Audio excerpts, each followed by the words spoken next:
Na manhã de 31 de julho de 1992, a tripulação do voo 311 da Thai Airways começou o que seria um serviço rotineiro de Bangkok a Katmandu. A aeronave utilizada, um Airbus A310 registrado como HSTID, estava entre as mais novas da frota da Thai Airways na época. Era um jato bimotor moderno, com sistemas de voo e eletrônicos avançados, representando o que havia de mais moderno em tecnologia aérea no início dos anos 90. A preparação pré-voo foi bastante simples, com previsão de tempo razoavelmente bom ao longo da rota. Às 10h30 em Bangkok, o Airbus A310 decolou rumo ao noroeste em direção ao Nepal. Em pouco mais de 2 horas, o plano era cruzar a Índia em nível de cruzeiro, antes de descer em direção ao sopé do Himalaia, ao entrar no espaço aéreo não controlado ao redor de Katmandu, e então realizar uma aproximação não precisa até o destino. Naquele dia, havia 99 passageiros e 14 tripulantes a bordo, incluindo os 2 pilotos experientes nessa rota. O comandante, de 41 anos, tinha 13.250 horas de voo, sendo 4.400 nesse modelo de aeronave. Ele entrou na Thai Airways nos anos 1970 e recentemente foi promovido a comandante instrutor de linha, cargo reservado apenas aos mais confiáveis, para treinar outros e manter a calma se as coisas complicassem. Naquele dia, seu copiloto tinha 52 anos, 14.609 horas totais de voo e 4.600 horas no mesmo tipo de aeronave, e ele era considerado por seus colegas como habilidoso e diligente, mas não particularmente assertivo. Em simulações, ele tinha bom desempenho, mas os instrutores haviam observado que ele não tinha a postura autoritária esperada de um comandante, e por isso lhe disseram que nunca seria promovido a comandante, a menos que isso mudasse. Isso provavelmente teria sido bastante devastador de ouvir. Na verdade, algumas personalidades não têm essa assertividade, o que geralmente não é um problema. Mas no mundo da aviação, a assertividade é, na verdade, igualmente importante. No papel de seguidor, como no papel de copiloto, ela é tão importante quanto no papel de comandante. Agora, nessa época, na década de 1990, as companhias aéreas ao redor do mundo já haviam iniciado o treinamento de gerenciamento de recursos de equipe, ou CRM, que ensina as tripulações técnicas para comunicação clara e tomada de decisões compartilhada, entre outras coisas. Mas na prática, em muitas companhias aéreas daquela época, o estilo hierárquico antigo ainda tinha muito peso. Se o comandante tivesse opinião forte, a maioria dos copilotos só ousaria discordar com uma pergunta, ou ficaria em silêncio. E isso vale a pena ser lembrado. Enquanto a aeronave subia para a altitude de cruzeiro, o voo seguia conforme planejado, com os passageiros atrás. Lendo livros e cochilando na cabine, conversas rotineiras fluíam como de costume. Verificações de navegação e autorizações de cruzeiro se misturavam a histórias pessoais. Um dia perfeitamente normal no escritório, em outras palavras. Mas abaixo da aeronave, a temporada de monções já estava em pleno andamento. Sobre a Índia, densas nuvens brancas e cinzas se estendiam por centenas de milhas, com topos de até 40.000 pés, e em algum lugar abaixo delas estavam as planícies alagadas de Bihar e as encostas do Himalaia, subindo em direção ao Nepal. Para ambos os pilotos, era uma situação meteorológica conhecida. Voos para Katmandu frequentemente exigiam interrupções devido aos padrões meteorológicos complicados nesta área, mas eles também haviam se preparado para isso, levando combustível extra com eles. A carta do Aeroporto Internacional Tribhuvan estava dobrada na mesinha, mostrando diagramas do Vale Montanhoso e o balizamento VRDME no aeródromo, além de uma aproximação íngreme que era necessária para que eles pudessem pousar. Agora, esse aeroporto era difícil de voar, então os pilotos passaram muito tempo no cruzeiro revisando altitudes, pontos de passagem e o procedimento de arremetida. O comandante era metódico e planejava suas aproximações para se preparar para imprevistos. E isso, na verdade, é um ótimo hábito, porque quando você faz o briefing cedo, basicamente está ganhando capacidade mental para usar mais tarde. Como eu disse, isso seria necessário, pois o voo 311 logo começaria a descer em um dos ambientes mais complexos para uma aeronave comercial. Aproximação íngreme, sem radar ou precisão, em vale cercado por picos altos e sob alta altitude de pressão, o que eleva as velocidades. Às 12h10, o copiloto contatou o controle de área de Katmandu e informou estar a cerca de 150 milhas náuticas a sudeste do aeroporto. E uma coisa importante a destacar novamente aqui é que nenhum dos controladores em Katmandu tinha acesso a radar primário ou secundário. Assim, cada aeronave precisava informar distância e proa em relação ao VOR do aeroporto de Tribhuvan. O controlador usava esses relatos para montar um quadro da posição das aeronaves sob seu controle e então aplicar a separação procedural entre elas. Como havia pouco tráfego para Katmandu, esse sistema era suficiente para manter o fluxo e a separação. Mas isso também dependia totalmente de relatórios precisos das tripulações, além de uma comunicação muito clara e constante. Então, se uma tripulação informasse incorretamente sua localização ou perdesse o contato por rádio, o controlador não teria como corrigi-los, ou sequer saber qual era sua posição real. Naquele momento, o voo 311 se aproximava de Katmandu.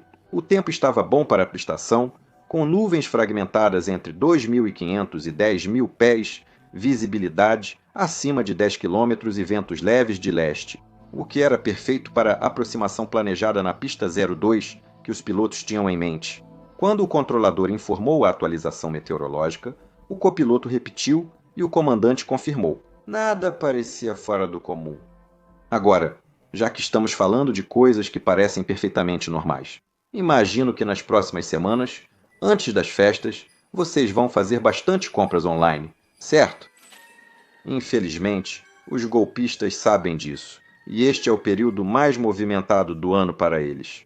Porque é quando eles sabem que muitas pessoas clicam em boas ofertas e fornecem seus dados de pagamento sem hesitar. Então eles criaram sites inteiros exatamente para esse propósito. Esses sites de compras falsos podem ser muito convincentes, com finalização de compra que parece legítima. Mas assim que você termina, seus dados do cartão já terão sido roubados. Por isso, uso o NordVPN, patrocinador de hoje, e seu recurso Threat Protection Pro. É como ter uma equipe de segurança cibernética checando cada porta antes de você passar. Ele escaneia todos os sites em tempo real e, se algo parecer suspeito, impede que você acesse.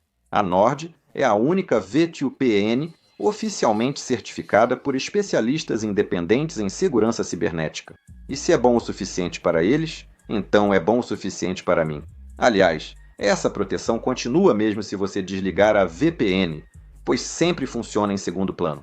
Assim, toda a sua busca de presentes de última hora pode ser feita com total tranquilidade.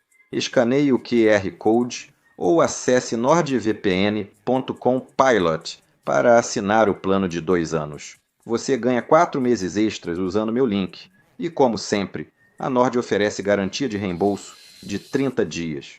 Obrigado, Nord, por patrocinar este vídeo. Agora vamos voltar para aqueles pilotos que acabaram de receber a atualização meteorológica. 8 minutos depois, às 12h18, a tripulação decidiu que agora estavam prontos para iniciar a descida. Não havia tráfego embaixo. Apesar de chamarem o controlador várias vezes, inicialmente não obtiveram resposta. Mais tarde, foi descoberto que isso não era uma falha técnica que pudesse ser atribuída às montanhas ou ao clima. Não, o controlador só não estava atento. Por isso, foram necessárias várias tentativas para obter resposta. E quando o controlador finalmente respondeu, foi possível perceber bastante frustração na voz do piloto. Isso eu entendo totalmente. Geralmente, pedimos a descida alguns minutos antes de chegar ao topo de descida calculado, para garantir uma transição suave e evitar terminar rápido demais. Então, se esses pilotos tiveram que pedir 6 vezes, provavelmente já estavam acima do perfil calculado sem motivo algum. Algo que nós pilotos realmente achamos irritante. Além disso, por volta das 12h23, o tempo ao sul de Katmandu também já havia começado a piorar rapidamente. A visibilidade ao longo da trajetória de aproximação da pista 02 caiu repentinamente para pouco mais de 1 quilômetro devido à forte chuva. As condições estavam um pouco melhores ao norte, onde aberturas nas nuvens ainda permitiam contato visual limitado com o vale. Por causa disso, e também porque o vento agora havia mudado quase 180 graus, o controlador informou à tripulação que a aproximação direta para a pista 02 agora não estava disponível. Naam, em vez disso, ofereceu a eles o procedimento alternativo de órbita de espera para a pista 20. Veja, o aeroporto Tribhuvan de Katmandu fica em um vale cercado por montanhas e possui apenas uma pista. Ela é identificada como 02 quando se aproxima pelo sul e 20 quando se aproxima pelo norte, e a maioria dos voos, especialmente em condições meteorológicas adversas, pousava pelo sul, utilizando o que é chamado de aproximação VOR. Esse nome é derivado dos dois radiofaróis que guiam os aviões em direção à pista. O VOR, faixa omnidirecional de alta frequência, transmite sinal que indica ao piloto a direção da aeronave em relação ao radiofarol, usando o chamado radial. Cada radial é uma linha magnética que parte do VOR, como um raio de roda, e cada grau indica um radial magnético específico, numerado de 00, 1 a 360. Quando os pilotos sintonizam seus instrumentos VOR para esse radiofarol, eles podem então determinar sua posição relativa em relação a ele e também escolher voar em um radial específico em direção a ele ou afastando-se dele. O segundo radiofarol, o DME, ou equipamento de medição de distância, fornece a distância em milhas náuticas até o VOR e, combinados, esses dois podem ser usados para criar uma trajetória horizontal precisa em direção à pista, mas apenas horizontal. Isso significa que os pilotos ainda devem controlar manualmente a descida, seguindo o perfil recebido da aproximação. Carta, que especifica pontos de descida em determinadas distâncias do radiofarol, onde altitudes mínimas são indicadas para manter a aeronave segura em relação às colinas ao redor. Um desses pontos nessa aproximação, um ponto chamado Sierra, estipulava o início da parte final da descida até uma altitude mínima de descida, e a altitude mínima, ali, era de 9.500 pés. Depois, a aeronave podia descer a 8.200 pés no marcador de 8 milhas, 6.800 pés no de 6 milhas, e assim por diante, até que atingissem a MDA, onde precisavam avistar a pista para poder continuar visualmente. Se não conseguissem, seria preciso executar imediatamente um procedimento de aproximação perdida, subindo para fora do vale em direção ao noroeste e depois virando de volta para o sul para evitar as montanhas que se erguem em todos os outros lados. Não havia procedimento de aproximação publicado pelo lado oposto. Daquele lado estavam as enormes montanhas do Himalaia, cujos picos alcançavam dezenas de milhares de pés. Isso significava que só era possível pousar na pista 20 voando antes da aproximação VOR, até a pista 02. Depois, com sorte, sair das nuvens e fazer uma aproximação circular para pousar na pista oposta. Isso exige manobras muito precisas para ficar ao sul das montanhas, mantendo o aeroporto à vista o tempo todo. Como é uma manobra visual, mesmo em boas condições, ela era desafiadora, mais segura. Mas em clima de monções, com nuvens sobre as cristas e chuva borrando o vale, era a aproximação que todo piloto tenta evitar. O comandante ficou insatisfeito ao receber a nova atualização meteorológica. Ele perguntou novamente se haveria alguma possibilidade de usarem a pista 02, mas o controlador apenas respondeu que eles deveriam usar a pista 20. Isso levou o comandante a pensar no combustível e nos alternados. Se a chuva não parasse logo, ele precisava saber quais contingências eles tinham caso precisassem esperar o tempo melhorar, e a pista 02 reabrir. Então, ele perguntou agora ao copiloto: combustível para Calcutá?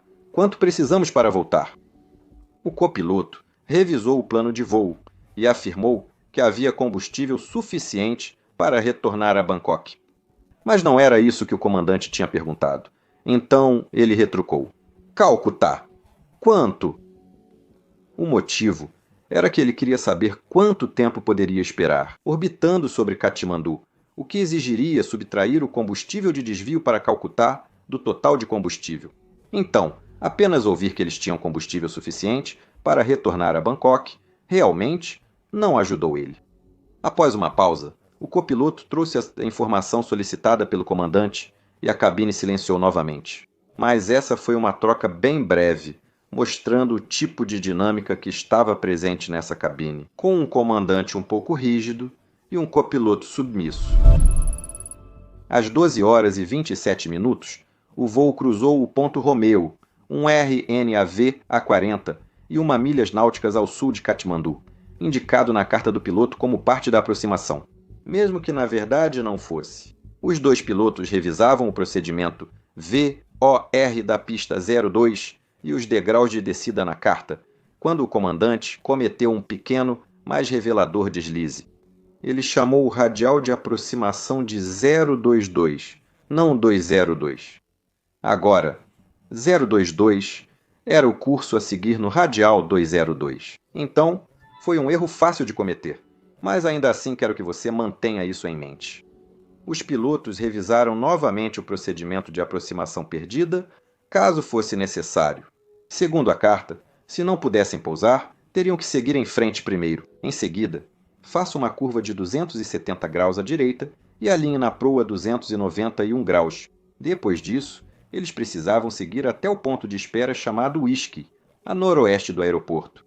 A manobra era simples, mas precisava ser feita corretamente para mantê-los longe das montanhas ao norte. Ambos os pilotos torciam para não precisar voar essa manobra.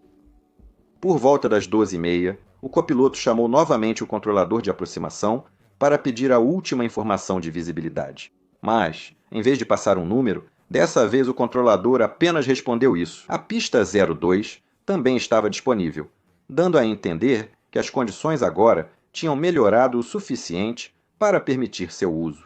O copiloto começou a responder, mas antes que pudesse terminar, o comandante entrou no rádio e disse: "Confirma a pista 02 disponível." "Afirmativo", respondeu o controlador. O comandante, então, fez o pedido imediatamente. Visibilidade atual. Agora, ele pilotava e se comunicava no rádio ao mesmo tempo. O copiloto também tentava operar o rádio, pois como piloto monitorando, essa era a sua função. Essa violação de procedimento aumentou a carga do comandante justamente quando se aproximavam da parte mais exigente do voo. Ele provavelmente fez isso por estar frustrado com a timidez do copiloto ao operar o rádio. E ele claramente sentiu que era necessária uma comunicação mais direta. De qualquer forma, o controlador inicialmente ignorou a pergunta do comandante, pedindo em vez disso a distância deles até o aeroporto. O comandante repetiu: 25 DME, peço visibilidade atual. Em vez de responder, o controlador apenas orientou que contatassem a torre de Katmandu, pois o voo estava a 25 milhas, já no espaço aéreo da torre. Neste momento, com o tempo aparentemente melhorando ao sul, o comandante decidiu tentar a aproximação afinal, em vez de permanecer na órbita de espera. Ele pediu ao copiloto para configurar a aeronave passo a passo e depois selecionar flaps 15. Mas então, às 12h33, enquanto a aeronave descia pelas nuvens densas em direção ao vale, algo inesperado aconteceu de repente. Uma mensagem de falha surgiu no visor, com um alarme alto, e os flaps pararam antes de chegar aos 15 graus comandados. Agora, isso era um grande problema. O ângulo de descida para um segmento dessa aproximação à pista 02 era de 6,6 graus mais que o dobro do ângulo normal de 3 graus, usado em aeroportos tradicionais. Esse trecho íngreme exigia flaps totalmente estendidos para gerar o arrasto necessário para realizá-lo. Então, em vez de continuar a descida, o comandante nivelou a aeronave a 10.500 pés para ajudar o copiloto a resolver esse problema. A mensagem do ECAM só orientou a tripulação a consultar o QRH, mas no manual de referência rápida não havia nada útil, apenas procedimentos para pouso com flaps limitados, sem instruções para restaurá-los em voo. Ele orientou que acionasse um interruptor de inibição dos flaps no sistema de aviso de proximidade do solo para evitar alertas incorretos. e isso também vale a pena lembrar. Enquanto os pilotos avaliavam opções, o avião seguia em voo nivelado. Logo passaram do ponto em que precisariam continuar a descida para seguir o caminho até a pista. Isso fez o comandante perceber que já era tarde demais para pousar. Então ele apenas disse ao seu colega: "Precisamos configurar a aeronave? Não podemos pousar." Às 12h33, ele então também chamou a torre e disse: "Tai 31 solicita manter 10.500 pés e solicita retorno para Calcutá devido a problema técnico." O controlador respondeu: "Entendido. Tai 31 solicita alternância para Calcutá por problema técnico." Nesse momento, o copiloto recolheu os flaps para 0 e depois os selecionou para 15. Isso resolveu o problema, pois 20 segundos depois a falha sumiu, a linha âmbar desapareceu e os flaps se estenderam normalmente. Agora, todo esse episódio durou menos de meio minuto. Nesse período, o fluxo calmo da aproximação foi interrompido e o voo estava alto demais para prosseguir. Como a aeronave parecia normal novamente, o comandante desistiu de alternar e decidiu reiniciar a aproximação do zero, o que era algo bastante razoável a se fazer, considerando que eles tinham bastante combustível e que o tempo agora estava melhorando. "Vamos retornar a Romeo e reiniciar nossa aproximação", disse ele. Mas aqui, um mal-entendido crucial começou a se formar. Veja, o ponto de passagem, Romeo ficava a 41 milhas náuticas ao sul de Katmandu, muito além do início da pista 02. A aproximação Sierra, que eles vinham voando, começava apenas a 16 milhas do rádio farol. Mas o comandante, provavelmente, confundiu Romeo com o ponto de 16 milhas, que marcava o início da aproximação Sierra, porque, no gráfico interno da companhia, Sierra e Romeo estavam muito próximos, separados por um pequeno espaço na linha impressa, com a legenda "escala distorcida", que provavelmente era fácil de não notar.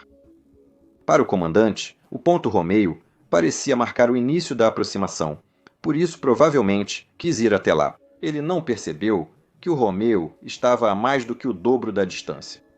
Quando o comandante informou pelo rádio que iria ao Romeo, o controlador, que só tinha relatos de rádio para saber a posição deles, autorizou uma nova aproximação Sierra. O ponto Romeo ficava tão longe do aeroporto que estava até fora da aproximação, do alcance do controlador, e por isso exigiria devolver o voo 311 para o controlador de área. Então, compreensivelmente, aqui, o controlador inicialmente não conseguiu entender por que o voo 311 estava solicitando ir para lá. É possível que ele nem tenha entendido o pedido de início. Agora, acontece que em Katmandu, esse tipo de confusão era bem fácil de acontecer. Lembre-se, os controladores em Tribhuvan não tinham acesso ao radar. Então, eles não podiam ver onde ninguém estava, nem atribuir proas específicas. Eles apenas autorizavam aeronaves a seguir procedimentos publicados, como a aproximação Sierra VIPS ORDME, e mantinham o tráfego separado por altitude ou distância. A responsabilidade da tripulação era seguir de um ponto de passagem ao outro. Assim, quando o comandante pediu curva à esquerda para Romeo, o controlador não viu problema.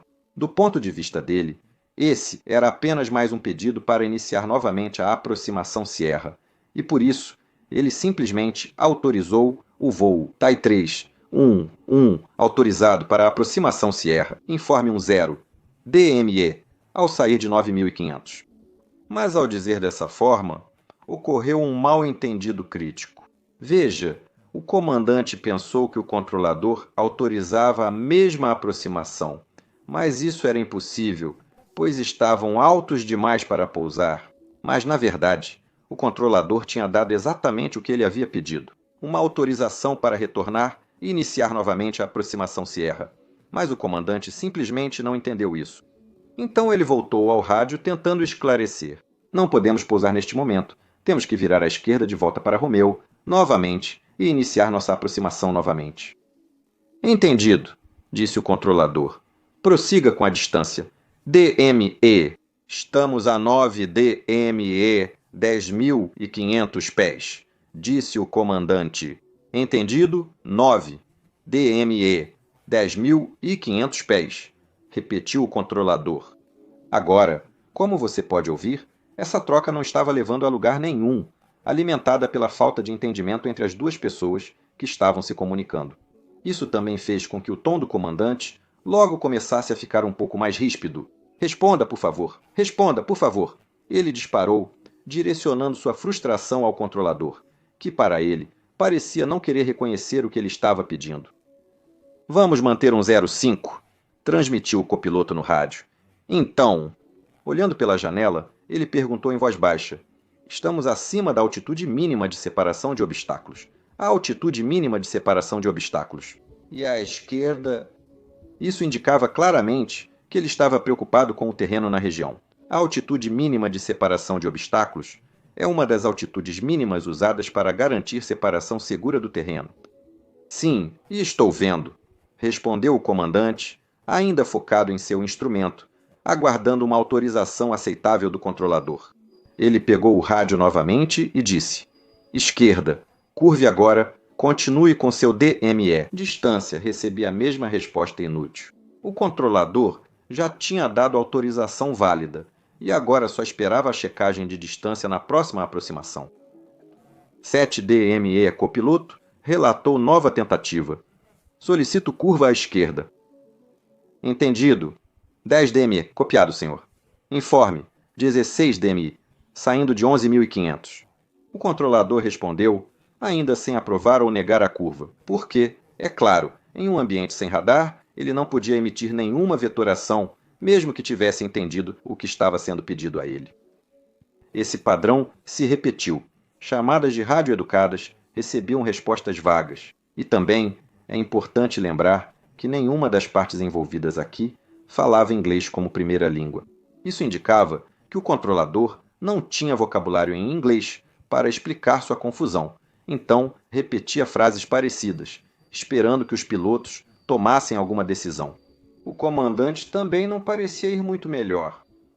Proficiência em idioma não é apenas sobre vocabulário, mas também sobre ter a capacidade de dizer "eu não entendo" e fazer com que o outro lado esclareça.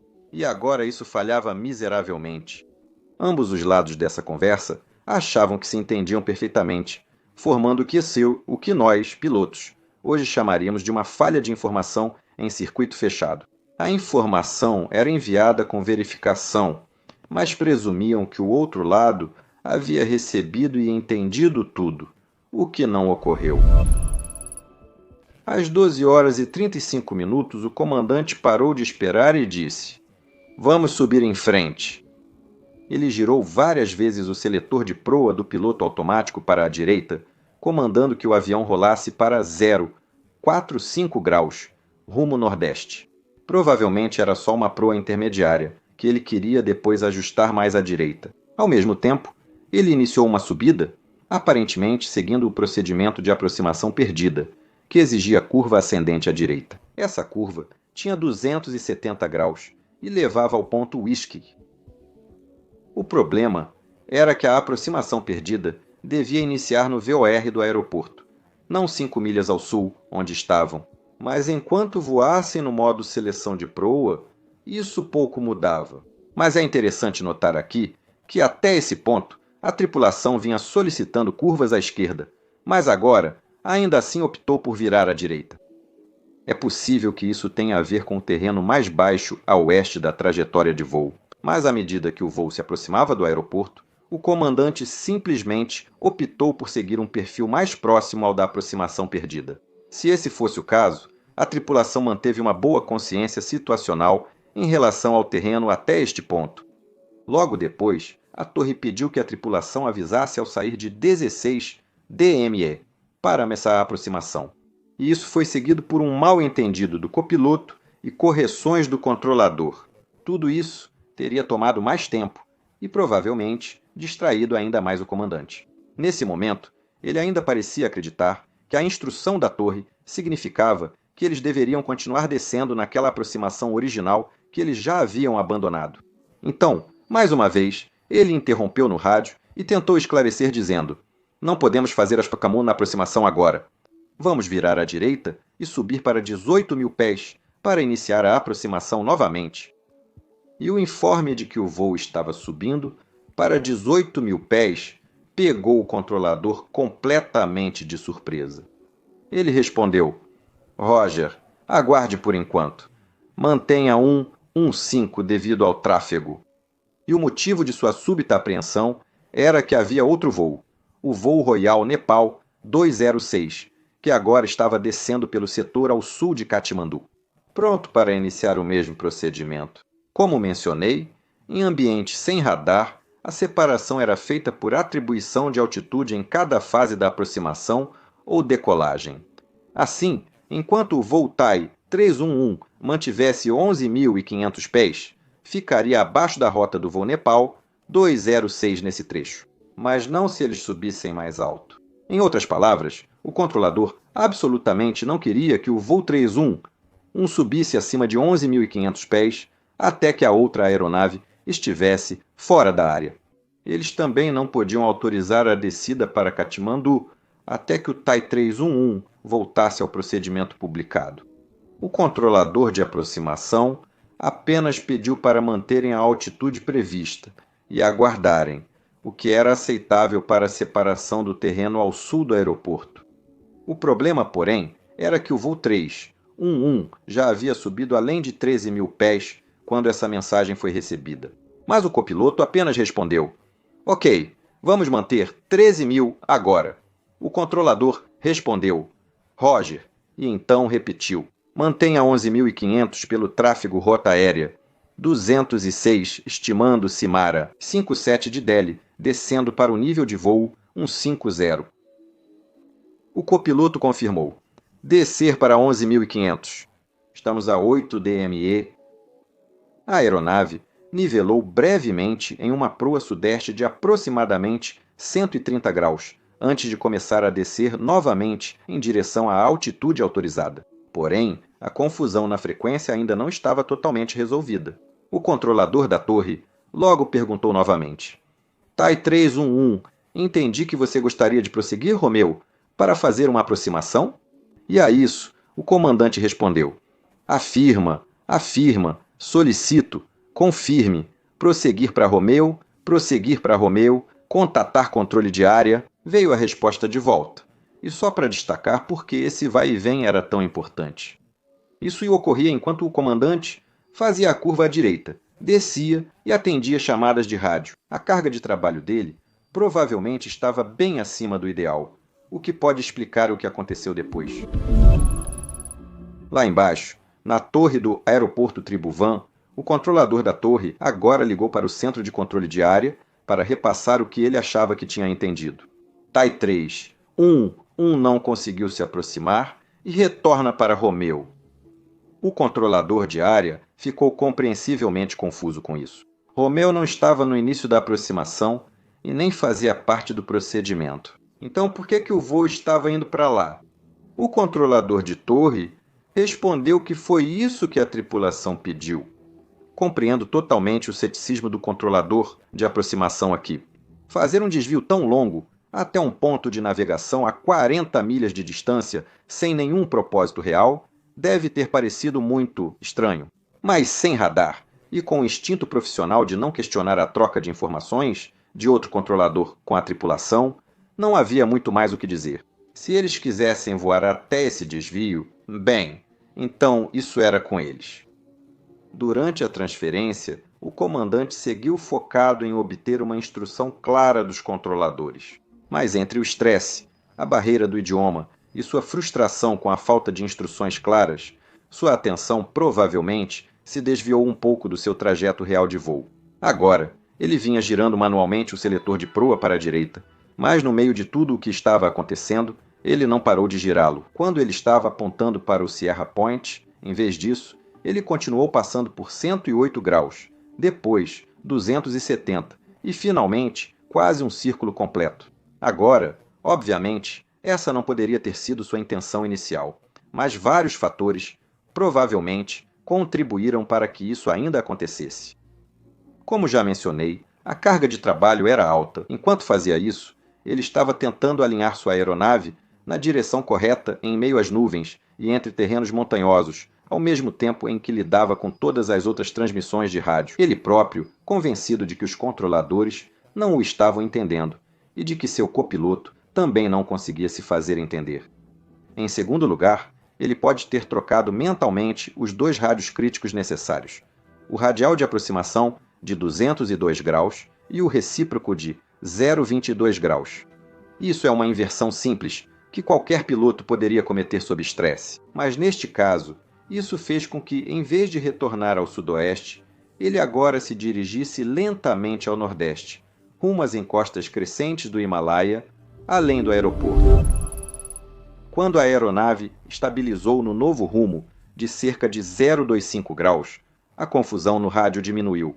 O comandante disse: rumo 0,25, altitude 11.500.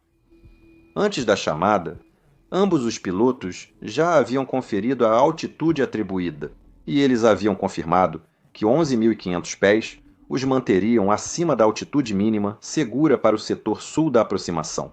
E esse foi mais um sinal de que ambos os pilotos agora acreditavam que estavam indo para o sul de Katmandu.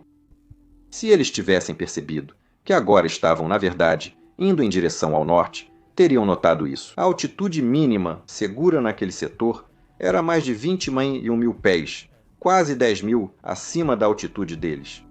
Agora, aqueles de vocês que prestaram atenção até aqui devem ter ouvido que o comandante realmente informou que estava seguindo rumo 0,25 graus. Isso deveria ter acionado todos os alertas para a tripulação e os controladores. Por algum motivo não aconteceu. No caso dos controladores, eles provavelmente só não perceberam esse número específico no meio de todas as outras informações que a tripulação havia compartilhado recentemente com eles. E no caso da tripulação, eles ainda estavam um pouco distraídos por outros fatores que eu vou explicar em breve. E 025 estava próximo à trajetória correta de aproximação, aquela que eles já haviam voado antes e que haviam briefingado anteriormente. Então, é possível que a enorme ameaça que esse rumo agora representava simplesmente não estivesse imediatamente clara. Eles simplesmente perderam a consciência situacional e logo a situação iria piorar. Às 12h41, o controlador chamou o voo e disse: confirme seu DME de Katmandu. O comandante pegou o rádio de novo e disse: estamos a 5 DME de Katmandu.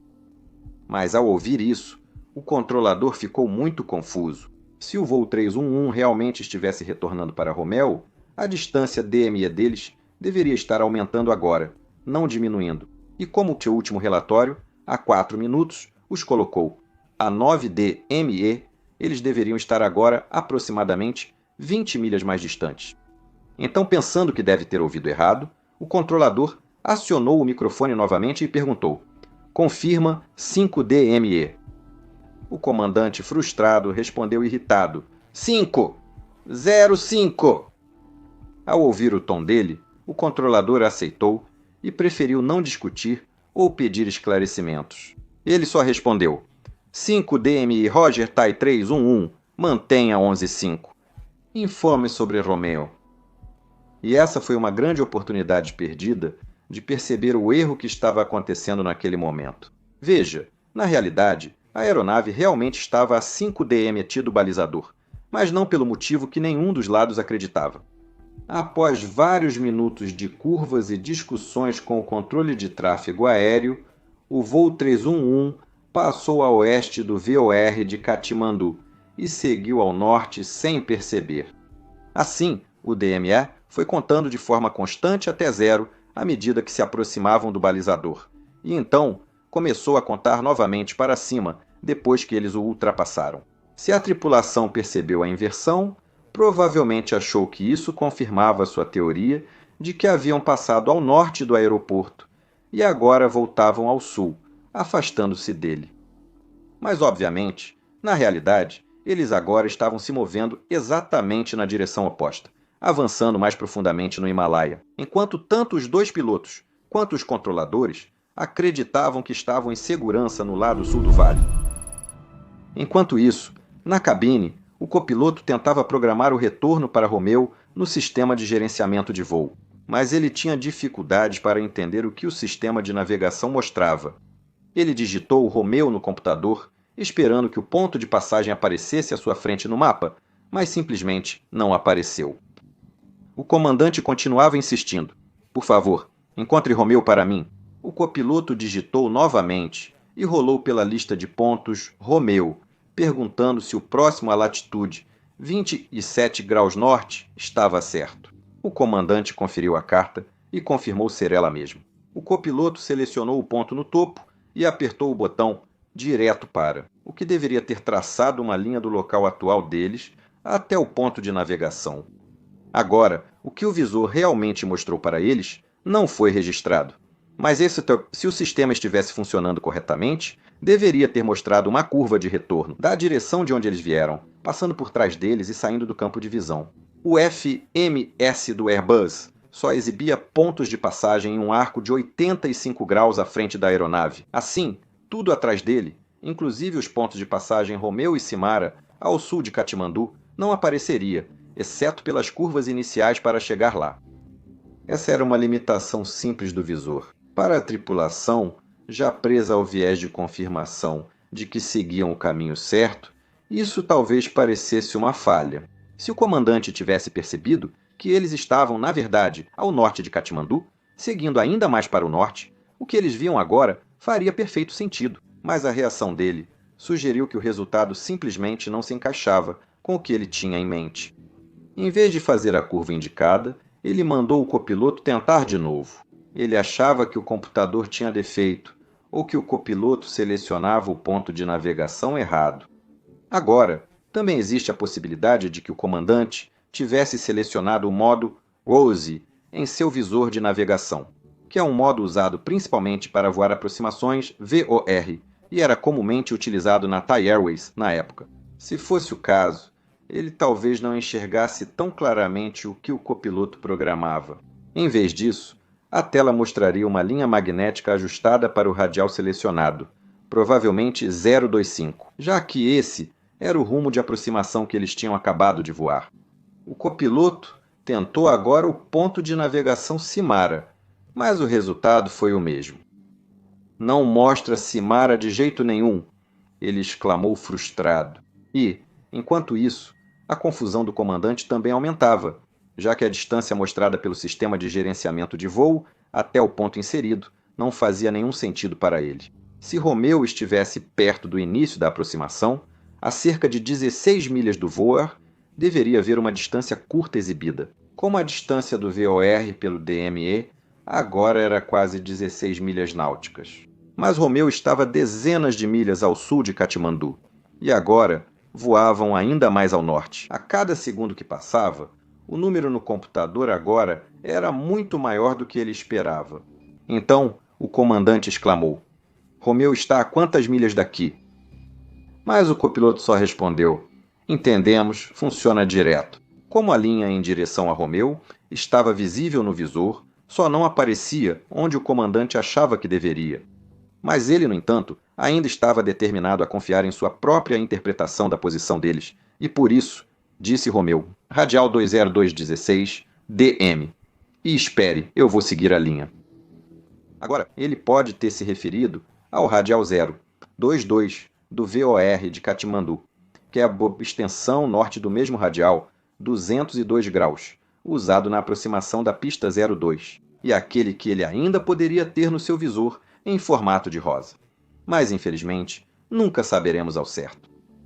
Seguir o radial 022 significava voar ao norte, afastando-se do aeroporto em direção ao terreno mais alto da região. A linha de navegação apontava para o sul, na direção de volta para a segurança, mas para o comandante, que achava estar ao sul de Katmandu e voando para o sul, isso não podia estar certo. Tão convencido de que o equipamento agora estava com erro, ele o ignorou e continuou voando na mesma direção. Provavelmente, agora, planejando interceptar manualmente o radial de aproximação após alcançar o ponto que considerava correto. Obviamente, assistindo a isso, do conforto dos nossos próprios sofás, isso parece loucura, certo? Mas o problema é que, uma vez que um determinado cenário entra na mente de alguém, o cérebro faz de tudo para confirmar que aquela teoria está correta. E isso inclui desconsiderar sinais óbvios de que está errado, como leituras estranhas do DMET ou comportamento incomum do FMS.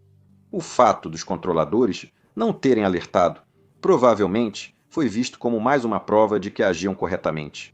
Um exemplo clássico de viés de confirmação.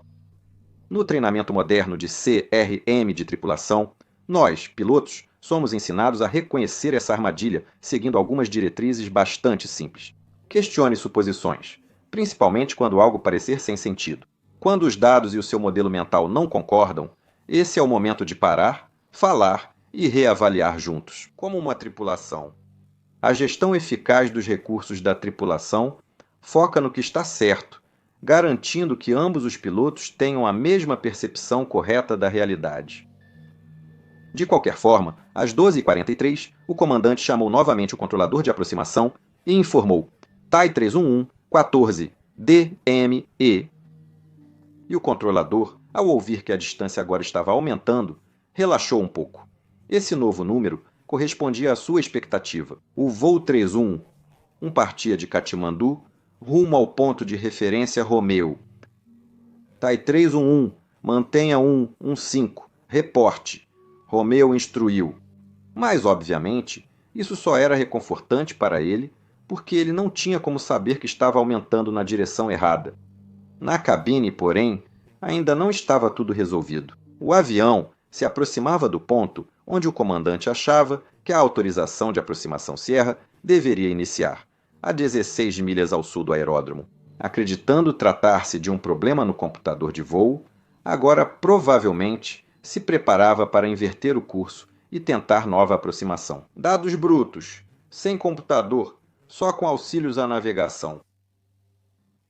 Ele girou o seletor de proa alguns cliques à esquerda, quase ao norte, de 025 para 005 graus, provavelmente preparando o que achava ser a entrada em lágrima para reverter o curso. Ele também diminuiu um pouco a velocidade.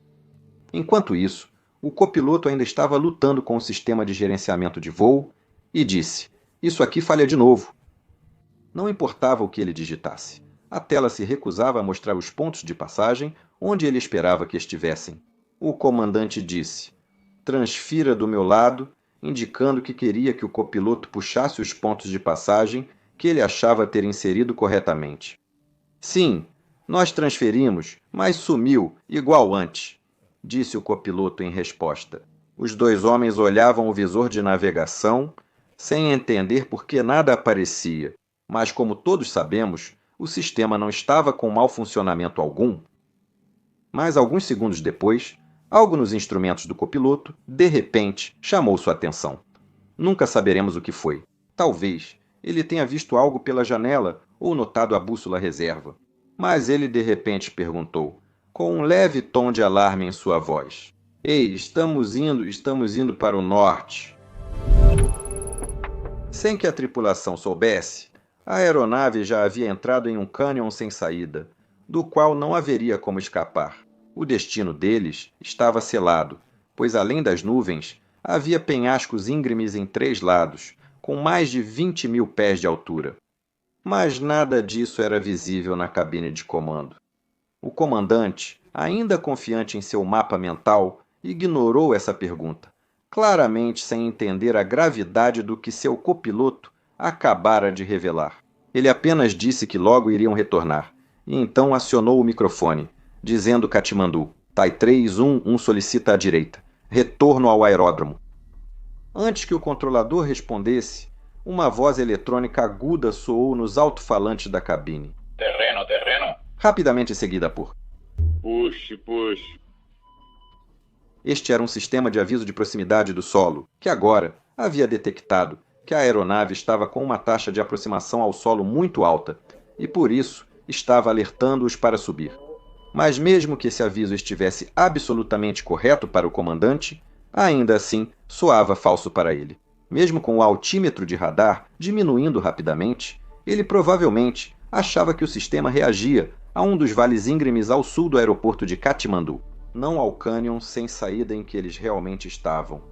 Na verdade, isso não era totalmente absurdo. O sistema de aviso de proximidade do solo GPWS, instalado nesta aeronave, podia ser frequentemente acionado pelas grandes e súbitas mudanças no terreno diretamente abaixo da aeronave, já que ele utilizava apenas um pequeno feixe de radar apontado diretamente para baixo. Não era nada parecido com o EGPWS que usamos nas aeronaves de hoje, para prever obstáculos à nossa frente. E é possível que esse sistema já tenha dado alertas falsos ao comandante nessa área antes.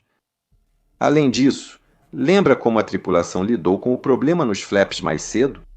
Bem, como eu disse, parte desse procedimento incluía desabilitar parte do GPWS, conectado à configuração dos flaps, para evitar alertas falsos.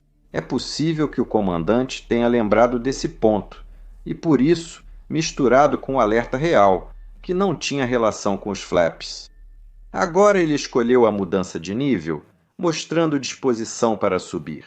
E enquanto ele fazia isso, o copiloto começou a gritar: "Vira, vira!" É falso, insistiu o comandante. O Airbus seguiu nivelado a 11.500 pés, indo direto em direção à montanha à frente. Como eu disse antes, mesmo que eles tivessem executado a manobra de escape do terreno ou tentado virar neste ponto, a investigação mostrou depois que isso não teria funcionado. O alerta do GPWS repetiu-se por mais 17 segundos. E então, quando as nuvens de repente se dissiparam, a montanha apareceu como uma grande parede cinza, preenchendo todo o para-brisa deles. Não houve tempo para reagir. As últimas palavras captadas pelo gravador de voz da cabine foram apenas um suspiro agudo. Ah, não!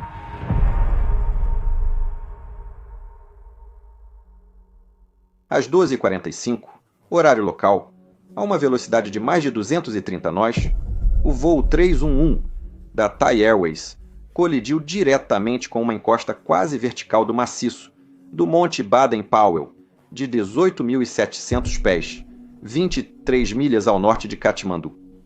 A aeronave se desintegrou no impacto e todas as 113 pessoas a bordo morreram na hora. O impacto foi tão repentino e violento que, além de um rápido clarão do combustível inflamado, quase não houve fogo. Os controladores seguiram chamando por minutos, sem saber que o avião, que pensavam ir ao sul, voara direto para o Himalaia. Foram necessários 2 dias inteiros para encontrar os destroços. Equipes de resgate vasculharam os vales ao sul de Katmandu, na área onde todos acreditavam que o avião havia caído, mas não encontraram nada. Só quando notícias começaram a chegar de algumas aldeias remotas ao norte, sobre uma estranha explosão, é que os helicópteros finalmente conseguiram localizar uma marca escura no alto do penhasco. A aeronave caiu em uma área tão remota e íngreme que alcançá-la era quase impossível. Assim, quando os investigadores chegaram, logo estavam em um dos locais de acidente mais inacessíveis do mundo. O ar era rarefeito, as encostas traiçoeiras e o clima imprevisível. E naquela altitude, até mesmo tarefas simples eram compreensivelmente exaustivas. Um dos investigadores morreu devido ao mal da altitude na montanha, um lembrete trágico de como o terreno era implacável. A causa do acidente foi determinada como sendo a perda de consciência situacional de navegação pela tripulação de voo. Eles se perderam por confusão, falha de comunicação e viés de confirmação. Hoje, esse tipo de acidente seria quase impossível, porque 2 anos depois do voo 311, a navegação baseada em GPS começou a aparecer nos cockpits comerciais, dando aos pilotos uma localização exata de sua posição em qualquer lugar da Terra. Atualmente, os computadores de voo mostram a localização da aeronave com precisão quase absoluta, e todos os procedimentos em Katmandu utilizam GPS. Os sistemas avançados de aviso de proximidade do solo, EGPWS, melhoraram a consciência situacional sobre o terreno. Diferente dos sistemas simples baseados em radioaltímetro do início dos anos 1990, os sistemas modernos agora utilizam bancos de dados detalhados de terreno e dados de posição via satélite para analisar o caminho à frente da trajetória de voo, fornecendo tanto uma representação em mapa do terreno elevado ao redor, quanto avisos muito mais antecipados de possíveis impactos com o terreno. Mas talvez o legado mais duradouro do voo 31 esteja em como as tripulações são treinadas. A gestão de recursos da tripulação não era uma ideia nova em 1992, já era ensinada em muitos lugares, mas o voo 311 é um forte exemplo de por que isso importa. Este acidente mostra como dois pilotos experientes podem cair na mesma percepção errada, reforçando mutuamente suas crenças, em vez de questioná-la. Hoje, o CRM está incorporado em todas as fases do treinamento de voo, assim como no trabalho que nós, pilotos, realizamos todos os dias. Agora aprendemos a monitorar nossos instrumentos e também o pensamento dos outros, falando quando algo não fizer sentido, mesmo que a hierarquia ou o hábito tornem isso um pouco desconfortável. E isso é algo que eu realmente quero que cada um de vocês leve consigo deste vídeo. Agora, se você quiser apoiar o trabalho que minha equipe e eu fazemos, por favor, apoie nosso patrocinador acessando o link abaixo. É uma ótima oferta. Você pode nos apoiar tornando-se membro no Patreon pelo QR Code ou acessando patreon.com/join/mentorpilot. Na verdade, estou me preparando para outro encontro e adoraria ver você lá. Meu nome é Peter Hornfeld. Você está no Mentor Pilot. Tenha um ótimo dia e até a próxima. Tchau!